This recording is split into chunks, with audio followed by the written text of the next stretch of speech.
گیا دن ہوئی شام آئی ہے رات، خدا نے عجب شے بنائی ہے رات۔ دوستو، آج پڑھنے جا رہے ہیں اردو زبان کی تیسری کتاب کا سبق نمبر 30 رات۔ رات کے اوپر مصنف کتاب نے ایک بہترین سی نظم بنائی ہے، آپ اس نظم کو پڑھیں گے۔ رات گیا دن ہوئی شام آئی ہے رات، گیا دن ہوئی شام آئی ہے رات، خدا نے عجب شے بنائی ہے رات۔ شے کہتے ہیں چیز کو۔ نہ ہو رات تو دن کی پہچان کیا، اٹھائے مزہ دن کا انسان کیا۔ یعنی کہ رات کی وجہ سے ہی دن کی ایک پہچان ہے کہ دن ہے تو رات نہیں، رات ہے تو دن نہیں، ایک دوسرے میں تمیز ہے، ایک دوسرے میں فرق ہے۔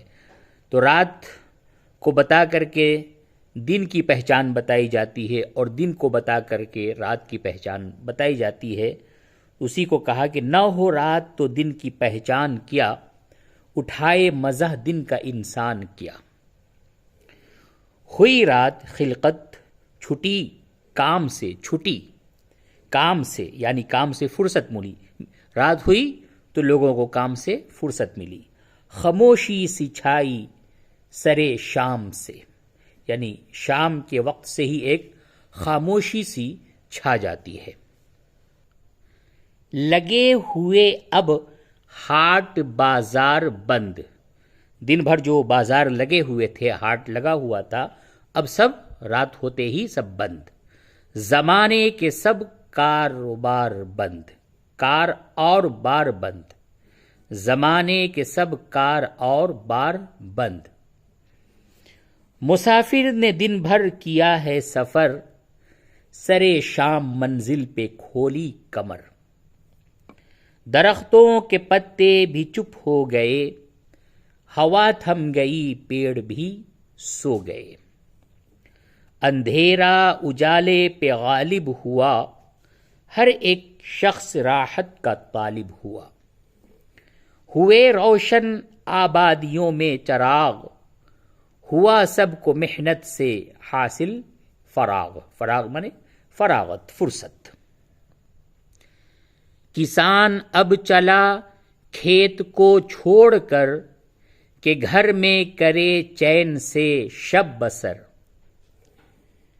تھپک کر سلایا اسے نیند نے، تردد بھلایا اسے نیند نے۔ غریب آدمی جو کہ مزدور ہیں، مشقت سے جن کے بدن چور ہیں۔ وہ دن بھر کی محنت کے مارے ہوئے، وہ ماندے تھکے اور ہارے ہوئے۔ نہایت خوشی سے گئے اپنے گھر، ہوئے بال بچے بھی خوش دیکھ کر۔ گئے بھول سب بال بچوں کا غم، سویرے کو اٹھیں گے اب تازہ دم۔ کہاں چین یہ بادشاہ کو نصیب، کہ جس بے غمی سے ہیں سوتے غریب۔ تو یہ رات کے اوپر ایک مصنف کتاب نے ایک نظم لکھی، آپ نے اس نظم کو پڑھا ہے۔